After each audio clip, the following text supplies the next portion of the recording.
We're going to start our meeting now, and I want to welcome you. Thank you for bringing the April showers. I really didn't expect this of you, but it's better than living in a bubble. I was too used to the beautiful sunny weather we all enjoyed this past week, and it's going to come back, I guarantee. Welcome, all of you, and I have special welcomes for quite a few guests this week, this meeting. First of all, there's Jesse Watt and Sharon. Would you stand up, Jesse and Sharon? They're on their own, but they're here as guests, so welcome.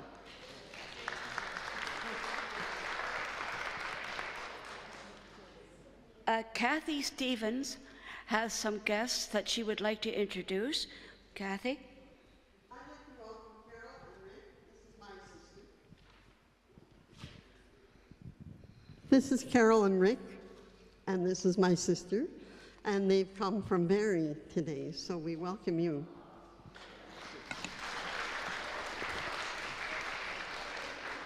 Thank you, Kathy.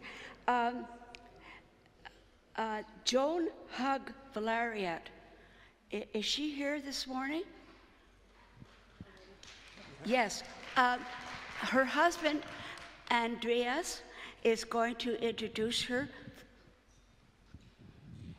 It'll be a short introduction. Joan is a born Guelphite. She's a retired teacher, most of it in French and theater, and now she's mostly a quilt artist and has so many other interests that she's not had time to come even as a guest in 3 years that I joined. Thank you. Thank you very much. Karen Morrissey is here this morning. And Karen, would you like to come forward and introduce yourself? Oh, there you go.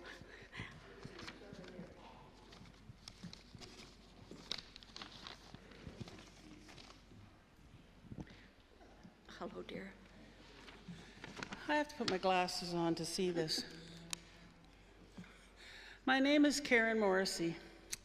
I came to my first PROBUS meeting in January, and I heard Anne ask various people to come up and read their Who Am I stories. I'm a lover of plays and a lover of musicals, so the first thing that popped into my head was I'm Jean Valjean from Les Miserables. It made me chuckle. However, the more I thought about it, the more I could see the similarities. Now, I've never been to jail, and I don't think I did anything as heroic as raising someone else's child to correct a wrong, but I do feel that I have been constantly fighting to do right. There was always someone else to tell me I was doing it wrong, or wasting my time, or they were just generally getting in my way. I was born in Swansea, which became part of Toronto in 1967. I was raised in Toronto, I worked in Toronto, raised my children in Toronto. And when I retired, I got out of Toronto and I moved to Guelph. I worked for several years as a computer typesetter before I had a disagreement with a politician, which left me unemployed and on welfare. Then about 7 or 8 months after that, I accidentally got a job with the Board of Education. It was the first day of school, and I'd gotten my children off to school in plenty of time, all scrubbed nice and fresh with their new first day of school clothes on. And at 5 after 9, the phone rang, and it was the principal. As I was picking up the phone, I was thinking, what could my kids possibly have done that warranted a call from the principal at 5 after 9 in the morning on the first day of school? Well, it turned out that the educational assistant they had at the school had moved to Barrie over the summer and didn't bother telling anyone they weren't coming back. So she wanted me to come in and volunteer for the 2-week period it would take them to interview people for that job.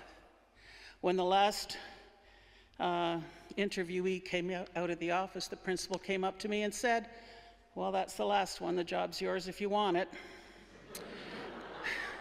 Quite a change of career from a computer typesetter, but I took the job and I went back to school and became a child and youth worker and spent the next 30 years working with special needs children.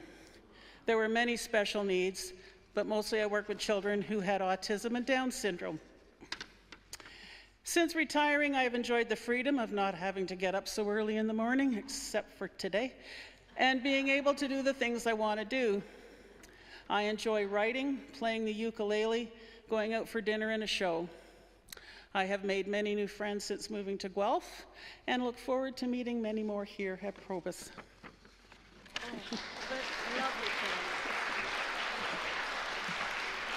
That was very, very nice to hear, Karen. Thank you. You do have a sense of humor, so I think you're going to fit in really well with our club. I wanted to thank the greeters this morning. I had trouble remembering who I had asked. I phoned about 20 people, and they were not home because the sun was shining. So I finally found 2 people that were going to help me, and I'm trying to find it now. Let me see. Greeters. Oh yeah, Louise Watson. Thank you, Louise. And also Martha Elliott. Is there an Albert Schuperty here? Hi, Albert. I was wondering if you were feeling well enough to come up and read Who Am I? I'm sorry?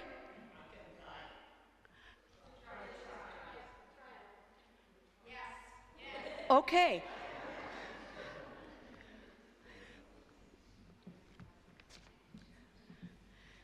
I'm sorry, I didn't hear you. Sorry. That's fine.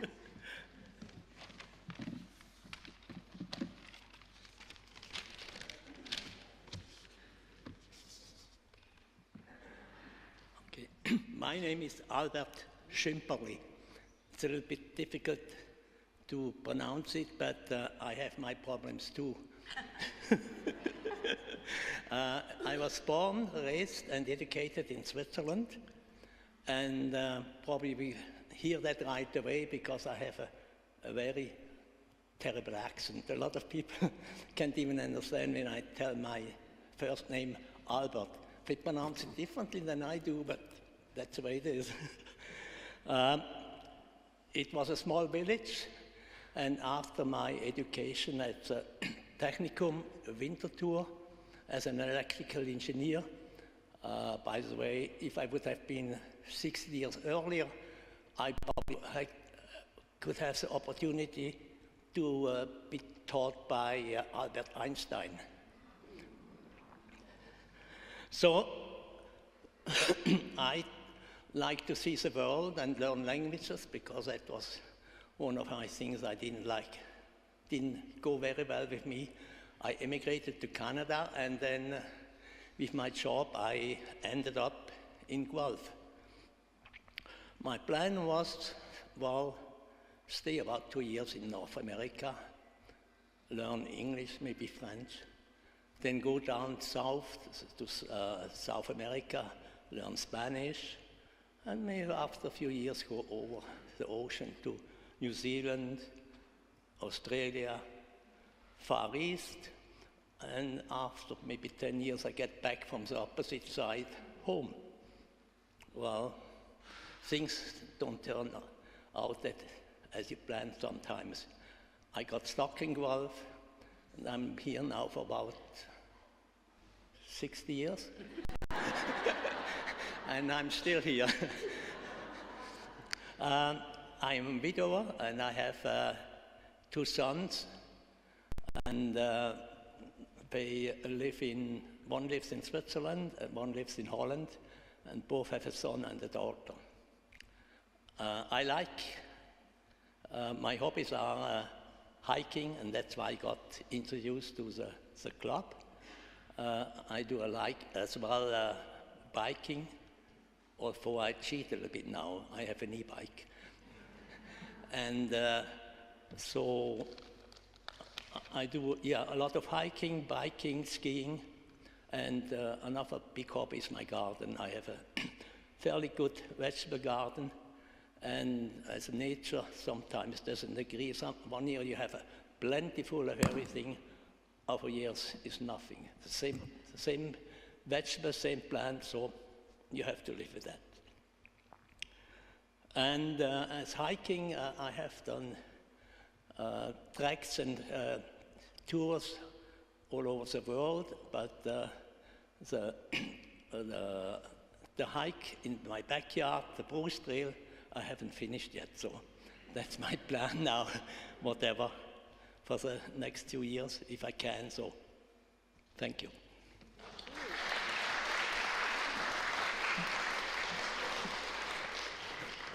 Thank you very much. What an interesting life you've had and are continuing to have, and the best of luck in all your endeavors. I also wanted to thank Liz Britton and Wilma Churchill for taking care of the badges and helping to welcome the members and guests. So thank you, ladies, appreciate it. And of course, Kathy Stevens and Beth and the committee who help with the coffee and the treats. We all enjoy them, so thank you for all your help. I have some sad news. Judy Carrick's mother died on Monday. Judy, as you know, has helped over the years and continues to help me.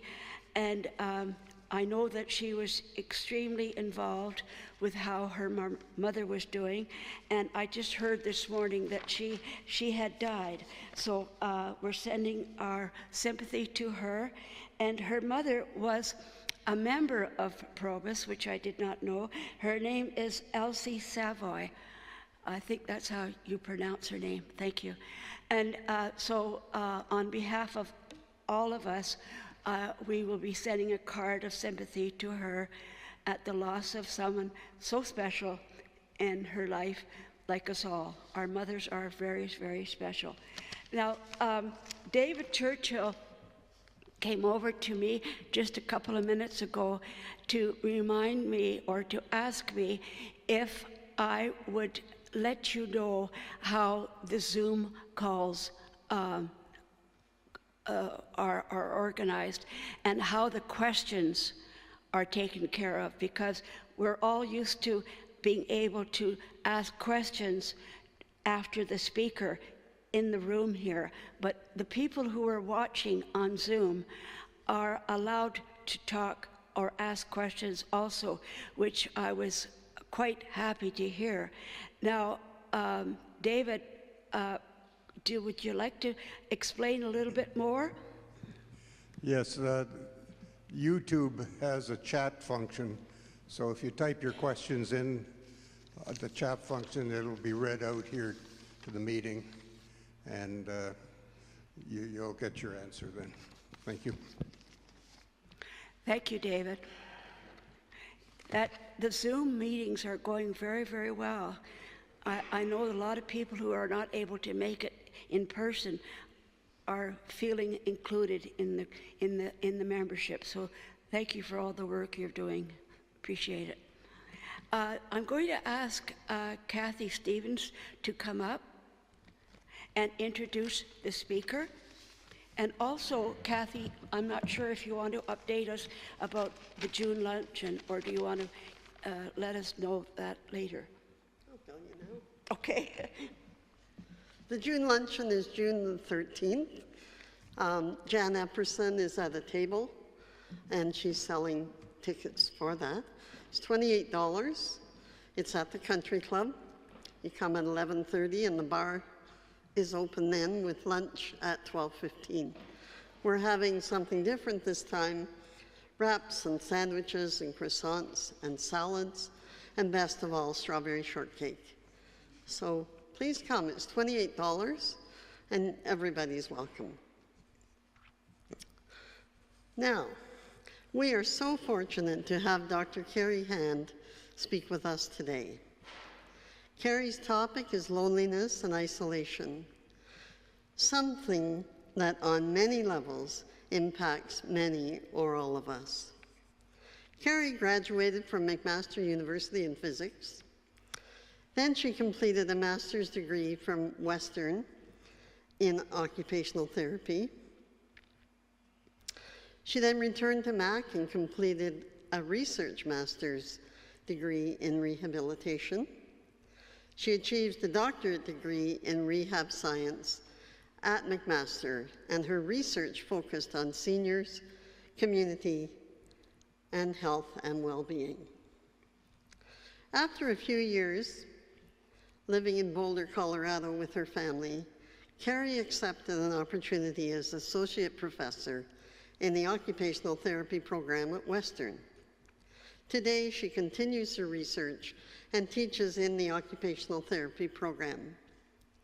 Carrie is married and has 2 children, her son studying engineering at Windsor, and her daughter preparing to attend McMaster in the fall.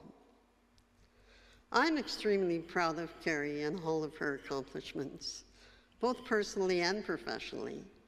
It's very exciting to me that my niece has shared the occupational therapy profession with me.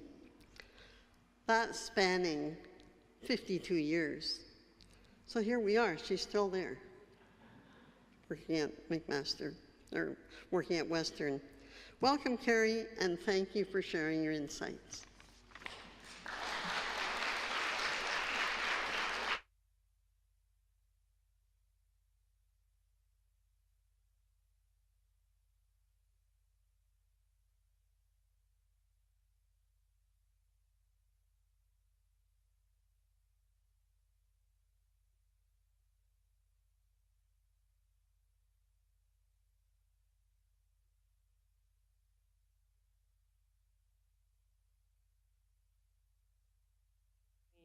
As a person. I think this is a topic that impacts a lot of people, as Kathy was mentioning. I think I'm being heard okay through my microphone. It's looking like it. Perfect. Okay, so I'm a professor, as Kathy mentioned, so I do a lot of lecturing, but I also like to have audience participation. So throughout, I'm going to ask different questions of you, and just feel free to reach out and raise your hand or just call out whatever you think. I'm also happy to have questions. So if you do have a question, don't worry about interrupting me. I'm happy to have a discussion as we go along, rather than just me standing up here and talking at you. Anyway, today I'm going to talk about loneliness and social isolation, what those concepts mean, and what we can do about it as individuals and as communities. So, I got to get my clicker. Good. I have slides behind me. I often do use slides because I know people like to read, but you don't have to read them. If you'd rather just look at me or look wherever you like, feel free. Anyway, we know that loneliness is a public health issue, so meaning lots of governments are paying attention to this.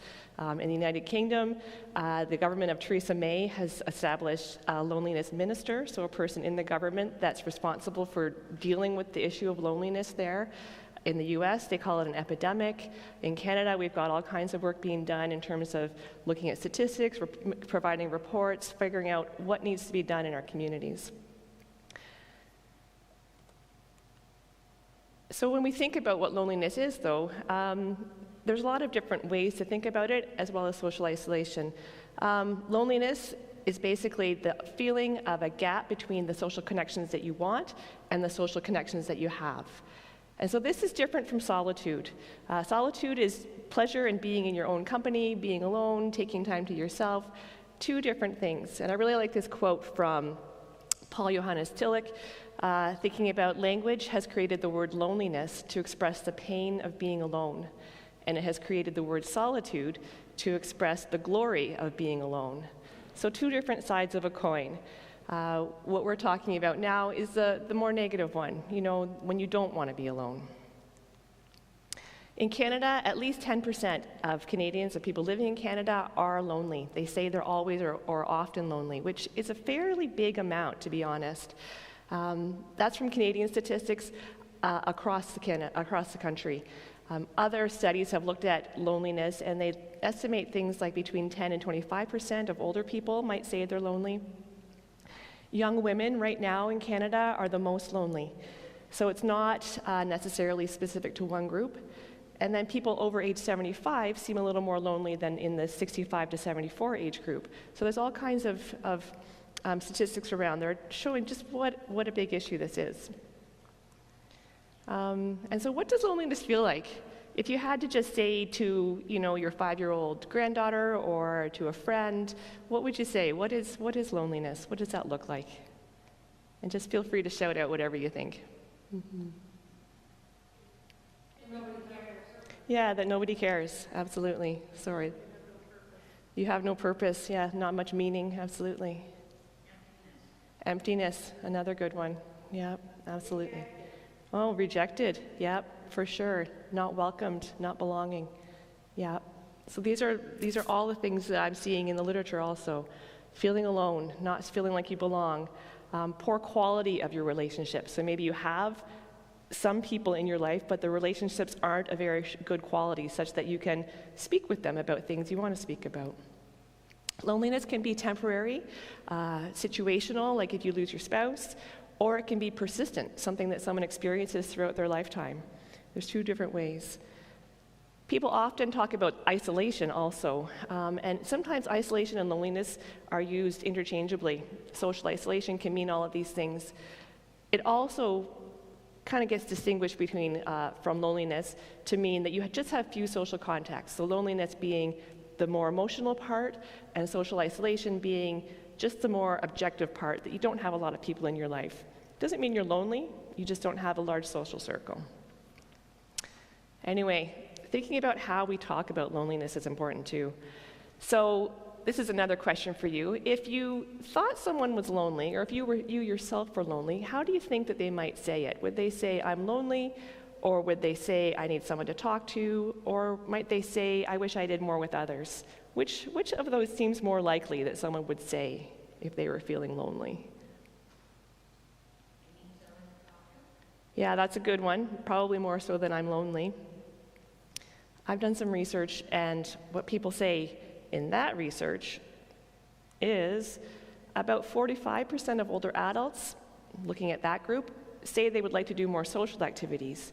So you compare that with other statistics saying 10 to 25% say they're lonely, but then when you look at close to 45% would like to do more social activities, it makes me think, and others, that we're underestimating how big an issue loneliness is. People are just using different words to say the same thing. Mm-hmm. Okay. Now, I'm going to get into some, statistics that maybe aren't all that pleasant, but it's just to paint a picture, and then we'll move on to something a little more uplifting, I think. Anyway, lots of research has looked into what loneliness does to a person, what it does to your mental health and your physical health. And so it can lead to poor physical health, like heart disease and stroke rather, 30% more risk in some cases, mental health issues like anxiety and depression, dementia. They've done longitudinal studies looking at risk of dementia, and we all know some of the healthy lifestyle factors that relate to dementia, like physical activity and healthy eating. If you're lonely, you can be up to 50% more at risk of developing dementia. And then related to all these things, you might get more falls, hospitalization, long-term care, and mortality. So these are serious statistics, and you can see why governments and people are paying attention to this issue. And so loneliness and social isolation are a big health risk, similar to things like smoking. So you think about all the stuff we've done over the years related to smoking, all the campaigns from public health, the laws related to where you can and can't smoke. It's really worked. Smoking has gone on so much. Being lonely is equally as bad as smoking for your health. And so this is another reason why people are paying attention. Does that surprise people? Yeah.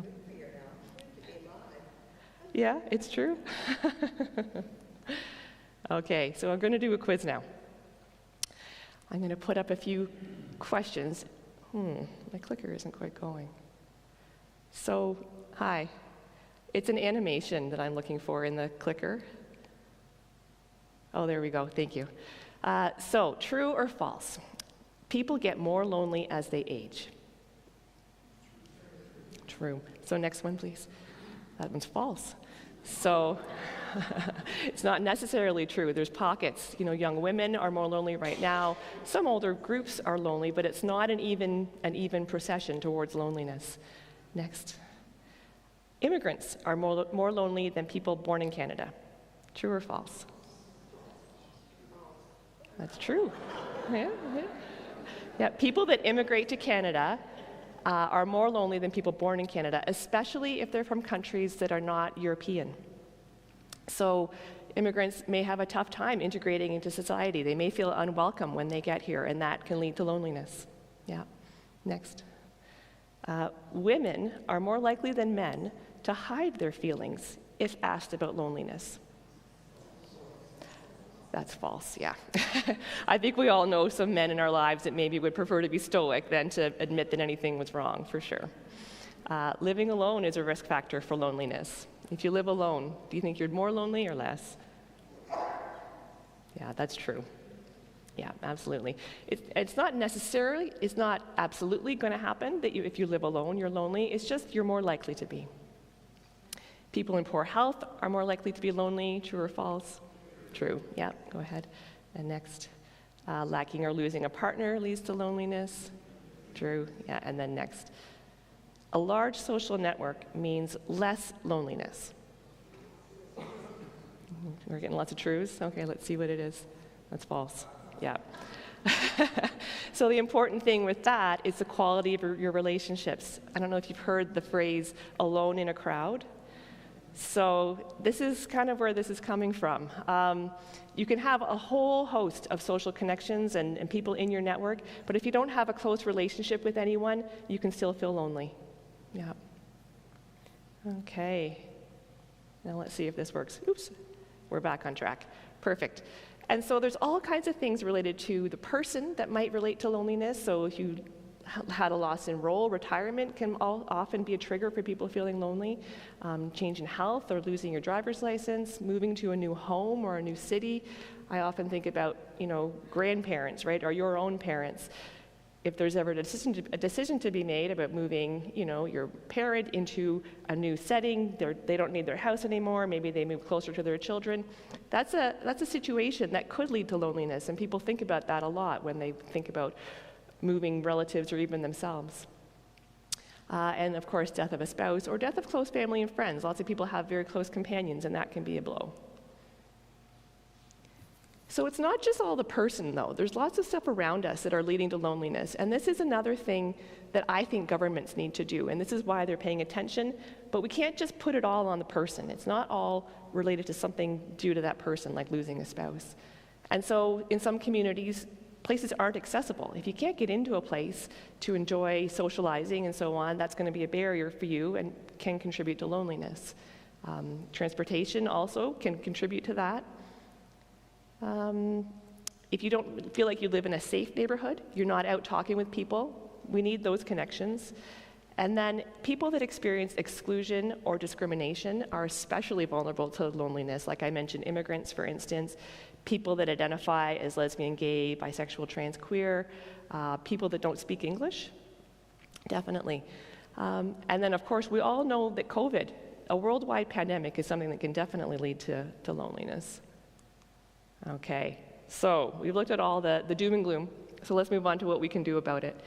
How can we build social connectedness? What can we do ourselves, in our families, in our communities?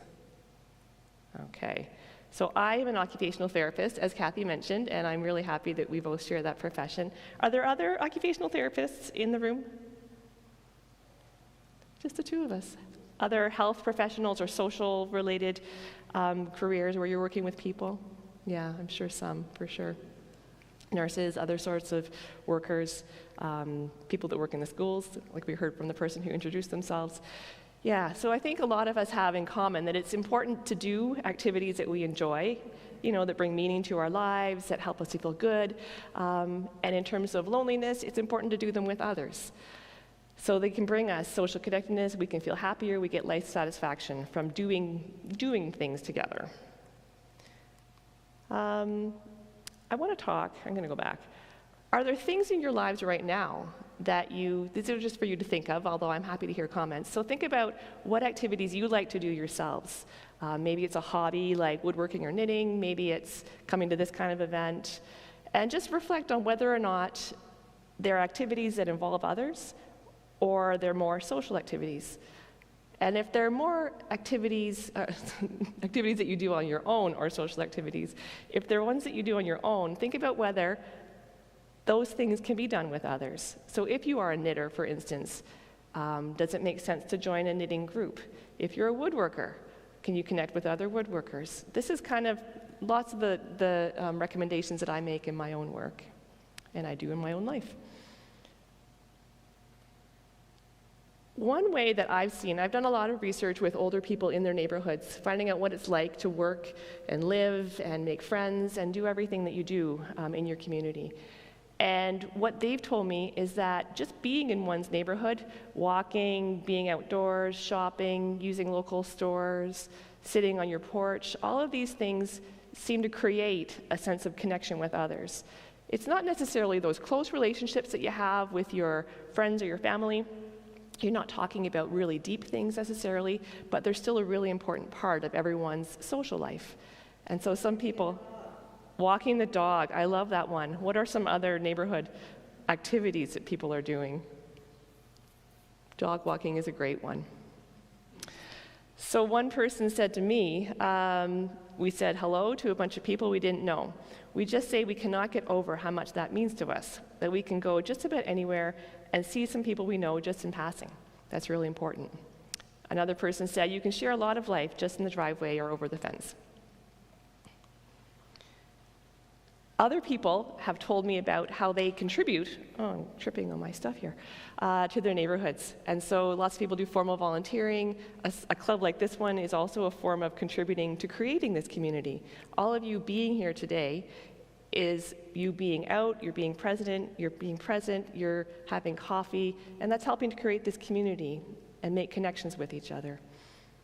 One person said to me about a neighbor of hers, I would bring her donuts and bagels or whatever she wanted, and whoever else couldn't get around. We have good friends here in the building, and we help each other. I think that's important. I imagine some of you do this sort of thing for neighbors. Mm-hmm. Okay. I want to talk more about community. So, has anyone heard of this concept called third places? It's getting some traction in the news these days, if you read the right types of news. A third place is a really neat concept in terms of loneliness and connection. So your first place is your home. That's kind of the primary place in your life. The second place is your workplace, if you have a workplace. And then your third place are other places in the community. They could be multiple third places, like this is a third place. If this was your church and your faith community, that could be your third place. Coffee shops, the sidewalk when you're walking your dog, that could be another third place. So I wonder, can anyone think to themselves, do you have other third places in Guelph that you feel like you can go and connect with other people? That's what a third place is. Yeah. Any other example? Say again? The bookshelf. I love the bookshelf. That's a great one. Oh, the library. Yeah. Libraries are great. Golf courses. Yeah, absolutely. Senior centers. Yeah, Guelph Theater, for sure. Yeah, so you can think already of all kinds of these places where you can go. Oh. And they really help to support us just connecting with others. They're places you can go, do something, be together with others, and try to alleviate whatever isolation or exclusion that you might be experiencing. So another person that I talked to from one of my studies in London said to me, if I'm walking through the mall and I pass Timmy's, of course Tim Hortons, and I see a neighbor, I might sit down and chat. So this was in a small local neighborhood mall. Tim Hortons is inside. They had a really nice atrium. And just having the Tim Hortons there meant that people would sit at the tables, and if you wandered in, you'd probably find someone to talk to. It wasn't a planned thing.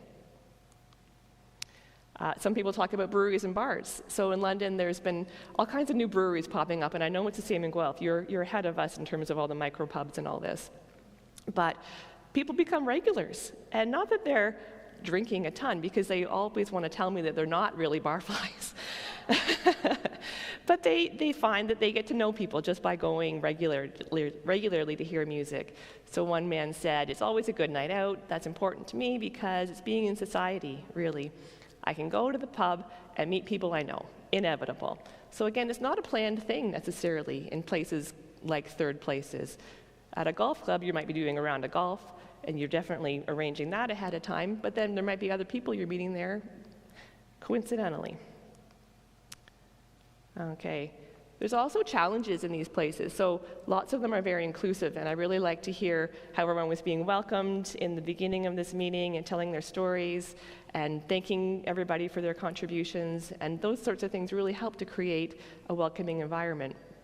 Not all environments are like that, of course. So this is from a newcomer from India. He had been in London for about 5 years and was still having difficulties. He said, "There are a lot of people in McDonald's and Tim Hortons like me. Especially in the mornings, there are a lot of senior guys sitting there that are enjoying a cup of coffee. It looks as if they are meeting regularly there, but I'm not able to get into that group. I don't know anybody to get an introduction. I just can't approach to get into that group. It's just with many, many people. I talk to my neighbor quite a bit. That's all I do, nothing more than that." So we can think about people in our communities that maybe are feeling like they're not as welcome as others, right? And it's not that that group of men, potentially at McDonald's, is necessarily actively excluding him. If he came over and introduced himself, I suspect they would say, "Please join us." At the same time, people do feel discomfort, especially if you're different from someone else. And so sometimes it takes a more welcoming arm to bring someone in. Okay.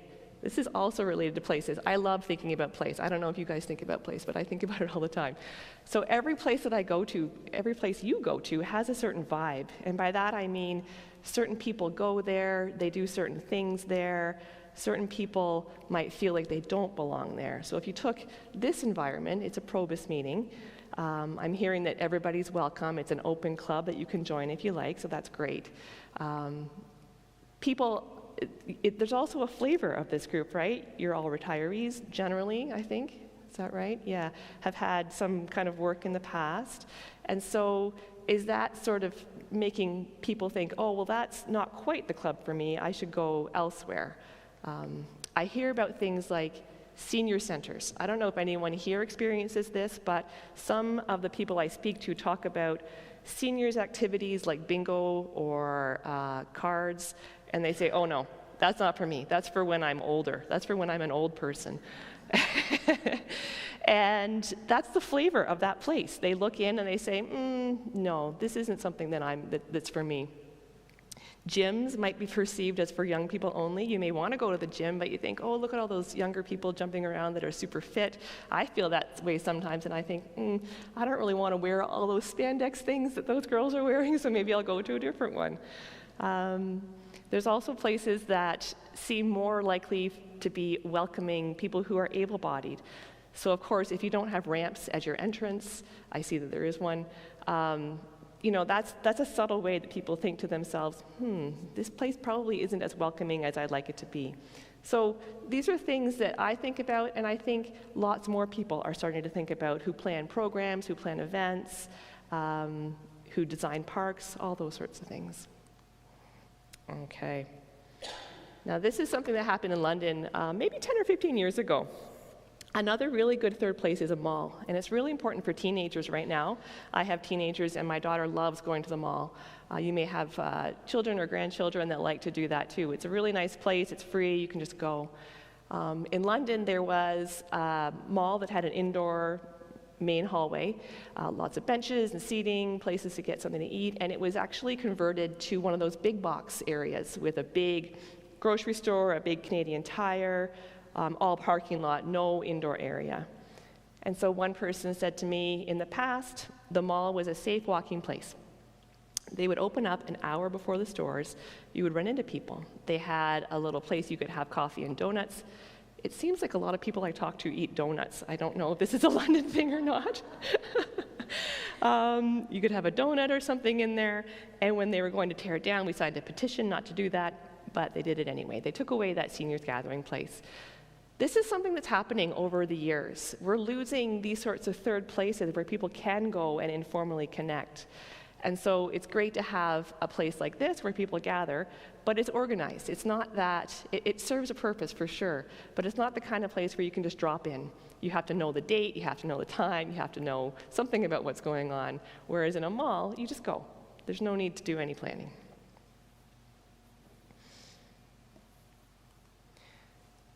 There's also other forms of losses of the places that we have in our lives. And so I don't know how many people used to have a front porch or still have a front porch. Anybody with front porches right now? Awesome. Do you sit out on your front porch? Yes, sometimes, yeah. So we've got a few, not everybody. So in a particular neighborhood, they have a ton of porches and they're quite close to the street. It's just a neighborhood with lots of side streets. And so they feel like over time, people are just less likely to be out there. They're not on their porches as much. And it's just a shift in how people use their space. And so they said, one person said, it was easy to meet people in this neighborhood because it's a neighborhood that has verandas, you're sitting out, you meet people, and over time you meet people. Another person said, people don't sit out front as much as they used to do. You might see them doing lawn care or something like that. And so this is something that as a society is happening. It's not like anyone's being prevented from using their porch. The porch is still there. But people just aren't being out to open themselves to the interactions they can have on the street. So that's another thing I think about, just being out, being here, being in your neighborhood, walking your dog, being on your porch. Those are ways of connecting. I find that really sad because I love to sit out on my porch and I start reading a book and there'll be people walking their dogs and then all of a sudden they'll come in, they'll see my book, we'll talk about the book, we'll talk about the dog. Like an hour goes by, really happily, I'll go back to reading and somebody else comes out and I can spend an all morning doing that. Yeah, I love that. I love that. I think it's great. Yeah, I sit on my front porch too. It's got lots of area for seating, so I do that, and my mom has joined me on my front porch lots of times. Yeah, so it's little things like this, right, that we don't often do or maybe have stopped doing that can really help to contribute to that friendliness of the neighborhood. Okay, this is another thing. So this is in another neighborhood in London. Right now, we did research and found that there weren't enough social activities that were local for older people in a neighborhood in London. London has a ton of things that are similar to Guelph, I'm imagining. Senior centers, sports clubs. We have a thing called Huff and Puff, which is a sports league for older people. Libraries are available. So there's all kinds of places that you could go to if you wanted. But lots of neighborhoods don't actually have anything that's local. And so if you don't drive or you don't feel like driving, there's not much to do. So we've started doing some, planning and doing some activities in the neighborhood. I work with older people and they run it. They're the leaders. And I provide support in terms of funding and other things. One that's really going great, we've been doing it for a few months, is called Coffee Talk. Is anyone a Saturday Night Live watcher? Anybody watch Saturday Night Live in the past? Yeah. So there's a skit called Coffee Talk. Mike Myers is one of the lead actors. He's got a big wig and glasses, and he just babbles on with his other Coffee Talk partners. That's where the name comes from, for Coffee Talk. And they meet twice a month just for coffee. It's just fun. I've gone a few times, and it's just chit-chat. We got some funding from the city to pay for the coffee to make it really easy for people that might not have a lot of money. And it's going great. People love it. It's not something that was there before. So this is the kind of thing that has been done with the help of me as a researcher, but it's the kind of thing that other people can do too, establishing a coffee club. In our condo, every Monday morning, you can go down to the terrace, and there's coffee. It's $2, but if you don't have any dough, but you just drop in, have coffee, and it's just been interesting to see how many more people have come over time. And it's just unofficial. I love it, absolutely. I actually heard of a woman, not in London, but in another city, who decided to open her garage up and have a coffee club there once a month. So on a Friday morning, she just put out the word that she'd have coffee, and people just started to come. They got out some lawn chairs, sat in the driveway. Yeah, that's great. I want to tell you about something else that's really, really interesting. there's a model called Oasis, which could relate to a condo situation. Has anyone heard of this? It's been in the news a little bit. It's Oasis, yeah. So this is something that started in Kingston, and I'm part of it too. It's basically it's a program where there's a staff person hired, and that staff person puts a call out to people in the building that are over 55, I think, 55 plus, and asks if they would like to come together and do social activities together. If so, we start an Oasis program, and if we have funding. And so the coordinator works with people in the building to plan things like coffee, speakers, exercises, potlucks, catered dinners, darts nights, movie nights, like whatever people want. It's all based on what is of interest to those people. And then they start running programs. So the building will have a common room, and they'll come together. It's a really great model. We've got about 19 running across Canada. That's all that there's funds for at this point, and hopefully developing more. So what some people have said, the nice thing is I've been here 8 years now, so this is an apartment building. I've been here 8 years, and until Oasis came to the building, I just said hi to people, but I didn't know them. And I've gotten to know some really great people, and the ironic thing is that there are 2 girls that I went to school with right in this building with me. So it kind of speaks to the fact that you often don't speak to your neighbors, but if there's a reason for you to come together, you get to know them and make those connections. Does anyone live in apartment buildings right now? Apartment building dwellers, condos, yeah. Do your buildings have a social committee? Informal, yeah, and that works well? Yeah, but you know what interferes to me anyway, is hearing loss. Yeah, hearing loss can be a big one, a big barrier for a lot of people in a large group, for sure. It's a tough one to get around. I think lots of people will aim for smaller groups. That might be something that could help. But it's hard when you come together and all are welcome, and then it gets to be quite large, for sure. Mm-hmm. Mm-hmm. Like we have a book club. Well, when it got over 6 people, it was difficult for people with hearing aids to hear, so they formed another book club. So we have a lot of small groups, as well as travel log presentations. People in my condo travel all over the place, and they come back and they give speeches and stuff like that. And if it's all just done by us. Yeah, that's great. I love the fact that it's all done by the tenants in the building or the condo owners in the building. And then, yeah, sharing your travel stories, sharing your travel pictures, all kinds of things can be done that are of interest to whoever wants to join in. Pardon me.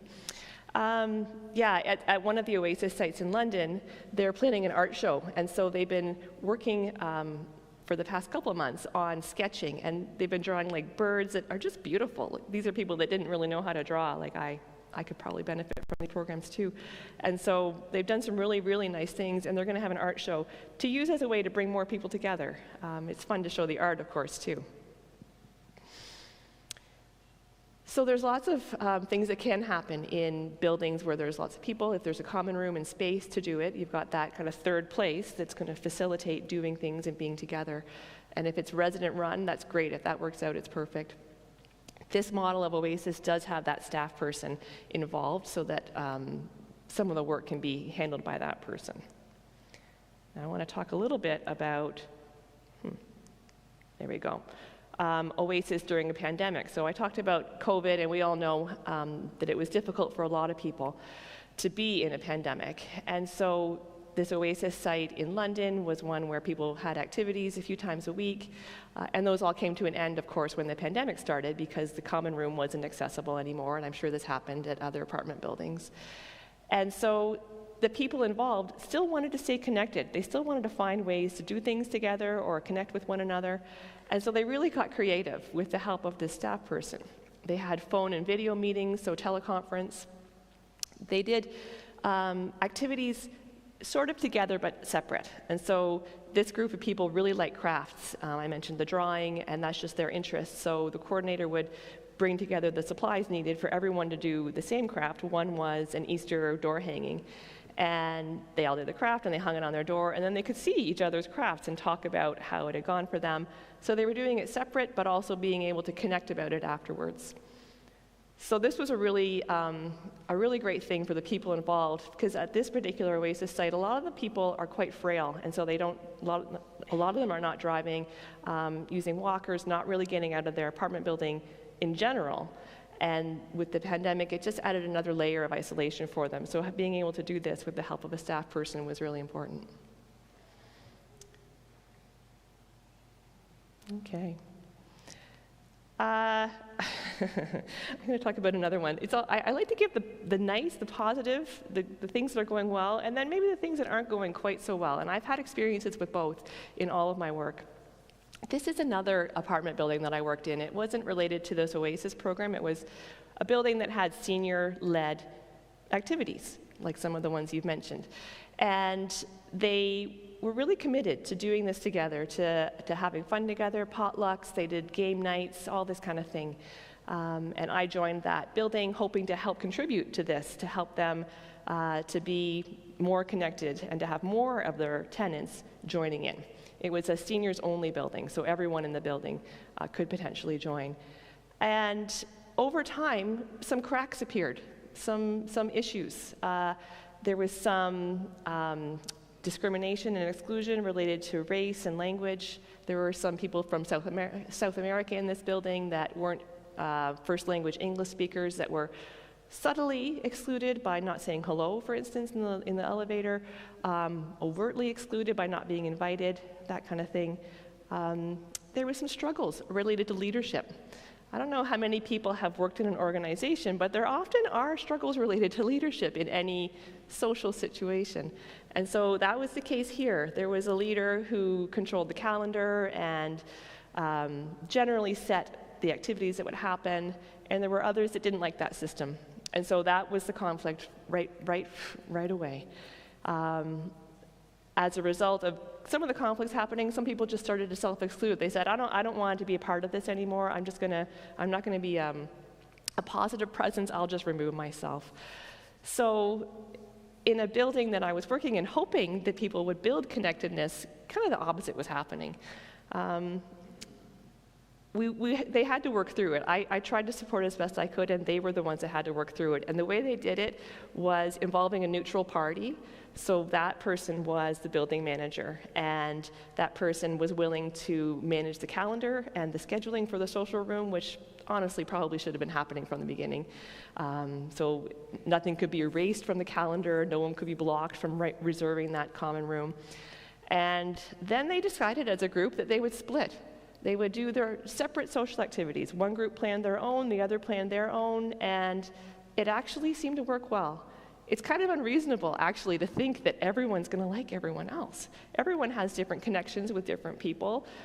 You're friends with different people you're friends with for reasons, because you connect over certain things. And so they decided that it's better just to be separate. They could still be cordial, but they wouldn't necessarily spend time with people that they weren't interested in spending time with. So it was really quite an interesting process for me, to be honest. This might be something that you've experienced, and some of the lessons learned that I had were this neutral party and then changing your expectations. Does it have to be the way first envisioned? Could you have another goal like separate groups? This is my last one, and I know you can't read it because I can't read it either. But that's not the point. This is a calendar. So you can see Monday through Sunday, or Saturday, yeah, Monday through Sunday.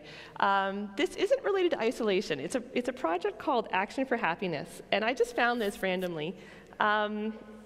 It's an organization that just wants to promote happiness. And so for February, they called it Friendly February 2024. And every day of the month, there's a thing that you could do to promote happiness and spread joy and be kinder. And so some of the items that they're talking about doing on the days are asking a friend how they've been feeling lately, making a plan to do something together, really listening to someone and paying attention to what they have to say. And I wanted to show you this and tell you about this organization because these are all things that we can do as individuals to connect with other people. You know, paying attention when you're talking with one another, and I think people do that generally. But doing it intentionally and giving yourself a goal to do this every single day. Anyway, we're going to close, and then we'll have more of a discussion. So I think at the end of it all, we know that isolation and loneliness are a big issue, and there's things that can be done about it. I think that first of all, we should connect through things that we like to do.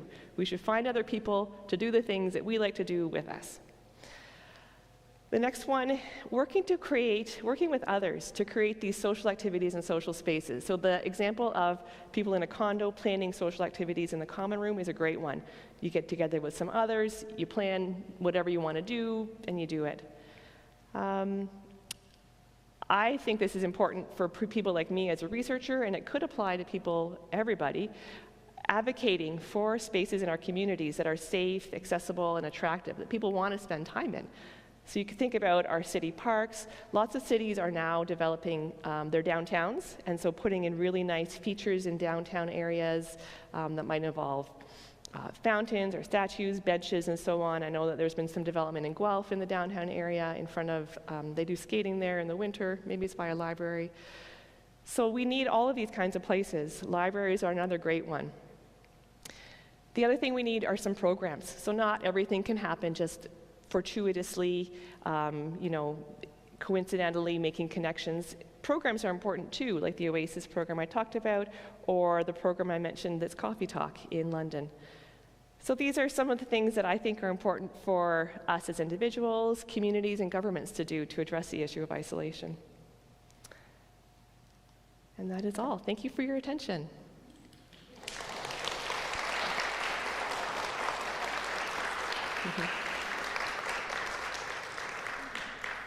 Now, I wondered if people had any questions or comments, wanted to talk about anything.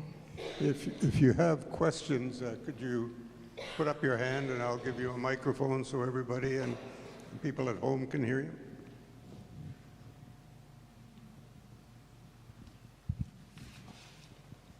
Thank you, David.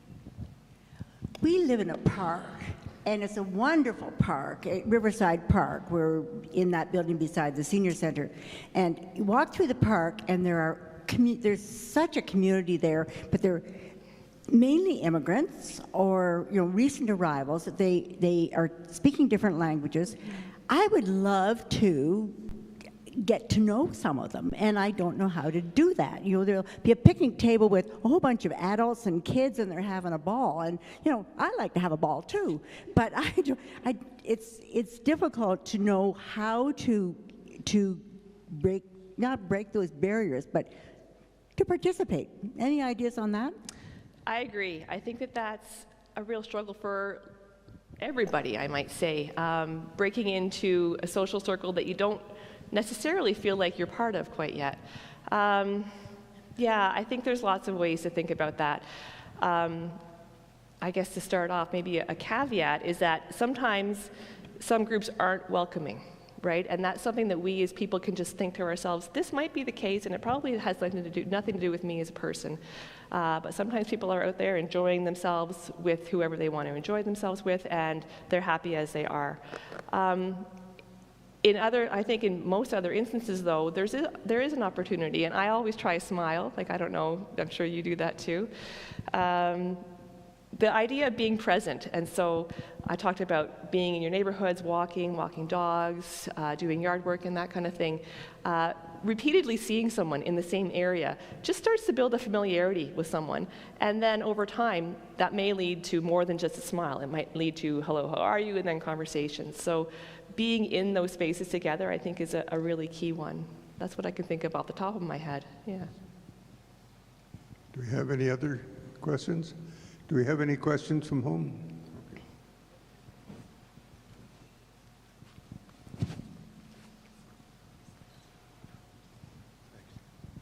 I'm just up in the air a bit about living in high-rise. Is that good or bad or mixed or up to the individual? Yeah, I think it is a mix. In my experience, the larger the high-rise, the less people know one another, of course. I've worked in buildings where there's only like 40 units, for instance, and people tend to know each other a lot more, so that might be something nice. That's a factor. If there's space, so this is getting back to these third places, if a building has a common space, then that at least gives you the opportunity of something happening down there. If it's a building with absolutely no amenities, no gym, no pool, no gathering space, then that's going to be a block to even gathering at all. So that can be something. I'm thinking it really does kind of get down to the mix of people that are there. There's people that are willing, that want to come together and start to plan things, to connect with others. That's really great, and that can be a really good thing.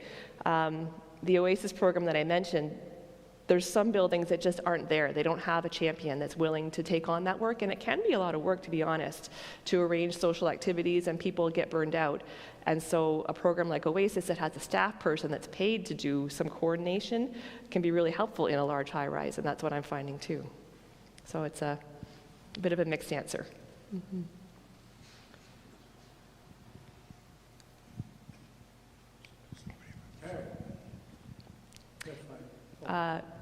Sure, do you want to go ahead and then we'll go to the back? Did you have a question? Do you have a question?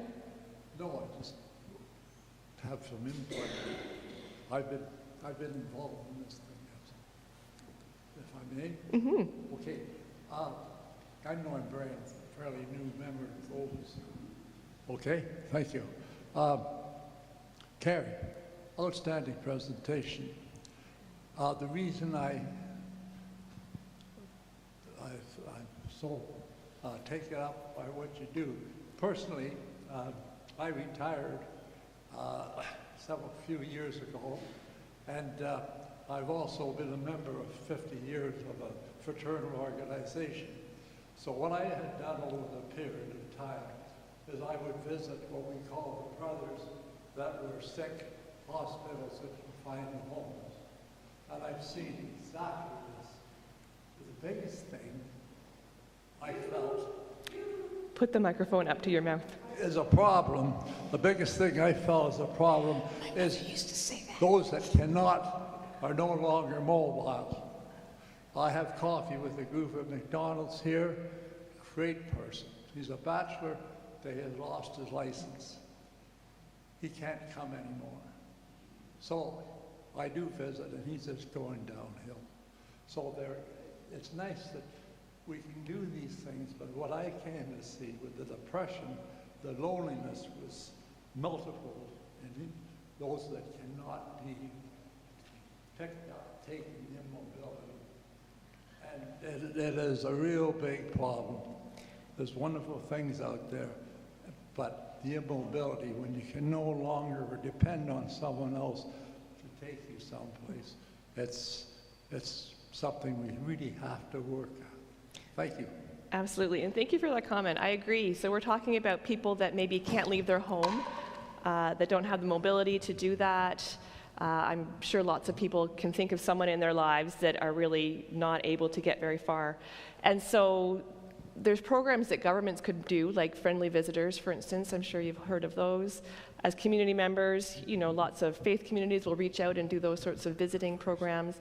And then as neighbors and friends, thinking about how to reach out to folks that can't get out.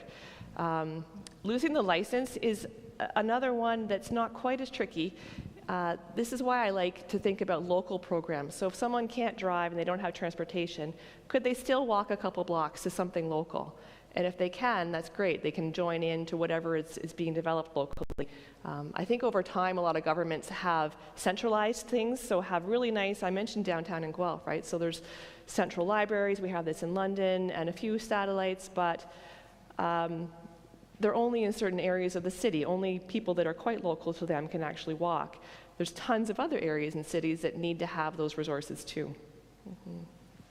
I live in an 18-story condo, but we have lots of space to get together. So I think that's what really helps.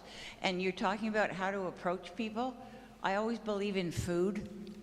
Okay, such a discussion. People are together at a picnic table. They may be eating food you've never heard of before. You have cookies in your pocket. I just find it's a good way to start a conversation. Yeah, I have a coworker who lives in a student area in London, so lots of students around, and she wants to connect with them because if there's problems, she wants to know who they are.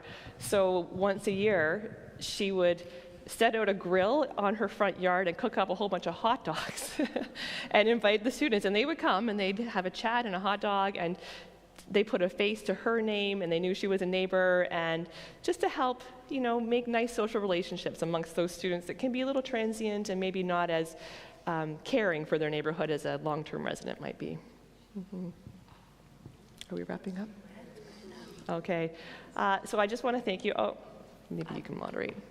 This has been wonderful, and I know that we've all enjoyed it, and it's something to think about and to learn. We never stop learning. So we have more questions. I don't think there are. Hurry up. Hurry up, Joyce. Excuse me, I have a very quick question, perhaps Carrie. Have you heard of seniors co-housing? There are places which basically nurture community connections at every turn, so you don't have the long hallways and that type of thing that are very impersonal that many apartment buildings have. But there are spaces that are designed specifically to make connections with people, as many as possible, and to have facilities that promote community activities. They have to be specifically designed for that, to promote these things. So I wonder if you're familiar with some of those. Most of them are in BC. Yeah, I love senior co-housing. So some of them are where a few friends get together and live in a house. Some are more developed by a city or municipality where it's meant to house a number of people that are older, so they can have common meals, do activities together, support one another. It's another great model for connecting. Yeah. We have one more question, and that's with Yes, over here. Right. Yeah. Okay. Just wondering if you research the role that social media either contributes to loneliness and social isolation or the reverse of developing more connectedness. Yeah, social media is a tricky one. I don't do very much research related to it, but it can be a really great connector. It could also lead to someone just staying at home and not really making those personal in-person connections that are so important. So it's a bit of a good thing, bad thing sort of thing. Yeah, absolutely. And over here. Well, I just have one thing to say. I think the best way to approach someone that you don't know in a group is to ask them their name and tell them your name, followed with, what are your interests? What did you do? They always like to talk about themselves.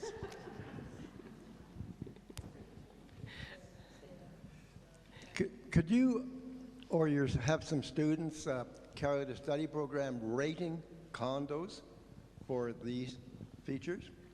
I don't think I caught the comment. Oh, could you have a program for your students to rate, say a PhD dissertation, to rate the condos across the province? Oh, that would be an big, interesting but it could one. be done. Yeah, that would be really interesting. What I might suggest is that landlords be very upfront about what amenities they're offering. It would be really nice to have it in a big database. Oh, I'm looking for a condo that has a common room and a pool and it's small, only 50 units, and then search that up. I don't have that on my horizon right now, but I think it could be a really nice project for sure. Thank you.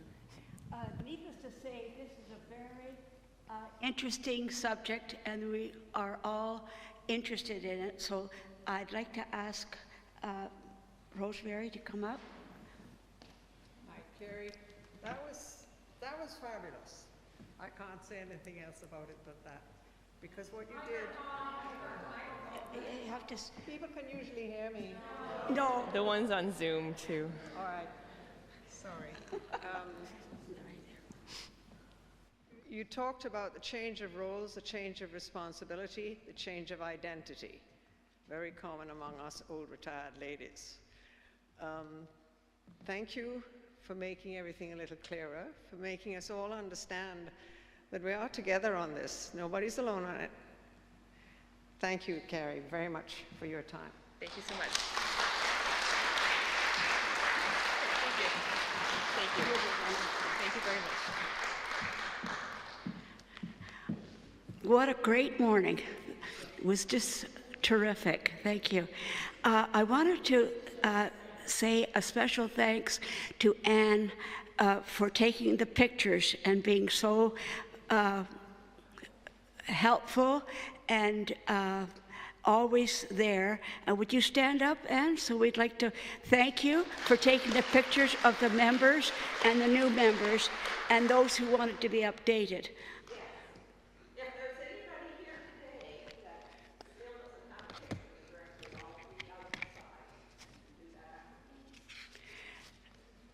Thank you. Kathy, did you want to say something about our June luncheon? I think I've already told you enough about the June luncheon, but I do want to talk to you about the May meeting. We're really fortunate to have the next meeting follow what we've heard today, because it's Eric Small talking on multi-generational housing. David McCauley is here, and I can't believe this. He knew that we were having a talk on loneliness today, and he joined PROBUS. And he's coming with Eric next month. So that'll be really interesting. Eric Small is Catherine Greenaway's son. So we have that to look forward to in May. Wonderful. That's great, Kathy. And I want to wish you all a good day, and keep thinking positively, because you're not alone. We're enjoying each other in the membership that we have called PROBUS. So enjoy, and thank you again for coming this morning.